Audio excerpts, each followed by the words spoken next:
अस्सलाम वालेकुम दोस्तों, मैं हूं अतीक अहमद और आप देख रहे हैं मेड इन पाकिस्तान। दोस्तों, आज मैं आप लोगों से कुछ बातें शेयर करने जा रहा हूं जिनका हमारी इस्लाही ज़िंदगी से बहुत ज़्यादा तल्लुक़ है, जिनका हमारे किरदार से बहुत ज़्यादा तल्लुक़ है। हम दूसरों को तो बहुत ज़्यादा लेक्चर देते हैं, बहुत ज़्यादा सबक देते हैं, बहुत ज़्यादा बोलते हैं कि यार दूसरा ये नहीं करता, लेकिन हम खुद क्या नहीं करते, इस बात पर कभी तवज्जो नहीं देते। हमारी अपनी इस्लाह कैसी होनी चाहिए, जो हम दूसरों को तो सबक देते हैं लेकिन अपने ऊपर उसको अप्लाई नहीं करते। बहुत सारी ऐसी चीज़ें हैं जिस पर हमें ध्यान देने की ज़रूरत है। आप यकीन कीजिए, आप ज़रा अपनी ज़िंदगी पे, अपने इर्द गिर्द लोगों की ज़िंदगी पर ध्यान दीजिए कि ट्रैफिक सिग्नल पर अगर पुलिस वाला मौजूद ना हो तो सुर्ख इशारा तोड़ने में हम ज़रा भी हर्ज नहीं समझते। मकान तमीर कर रहे हैं तो उसकी सीढ़ियाँ गली में बना देते हैं, दुकान शुरू करते हैं तो उसका कुछ सामान फुटपाथ पर सजा लेते हैं, मस्जिद बनाते हैं तो गली का टुकड़ा उसमें थोड़ा शामिल कर लेते हैं, इम्तहान देते हैं तो दूसरों की मेहनत पर नज़र डालने में कोई भी हमें मसला नज़र नहीं आता। अगर कोई दुकानदार मुतवज्जो ना हो तो उसका एक मिठाई का टुकड़ा या थोड़ी टाफ़ियाँ उठाने में हम कोई आर नहीं समझते।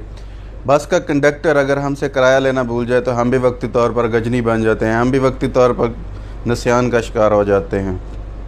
इसी तरह अगर ज़मीन पर पेट्रोल बिखरा हो तो हम बिला चूंचना, बिला कि हमारे पास कुछ है या नहीं है, पेट्रोल के पैसे हैं या नहीं हैं, हम भाग पड़ते हैं कि पेट्रोल जो है ना जल्दी से उठा लिया जाए। ये जो हमारी अपनी अखलाकियात है ना, छोटे छोटे गपलों को जायज़ करार दे देती है। हमने अपने ज़मीर को अपने ही एक वफादार जानवर की तरह सुधा लिया है, हमने उसको अपने तौर पर ढाल लिया है, हमने उसको अपने जैसे हमारा दिमाग चाहता है हम उसे ऐसे बना लेते हैं। दूसरों पे हम बहुत ज़्यादा लेक्चर झाड़ते हैं लेकिन अपने लिए कुछ भी नहीं है, अपने लिए हम कोई कानून नहीं समझते।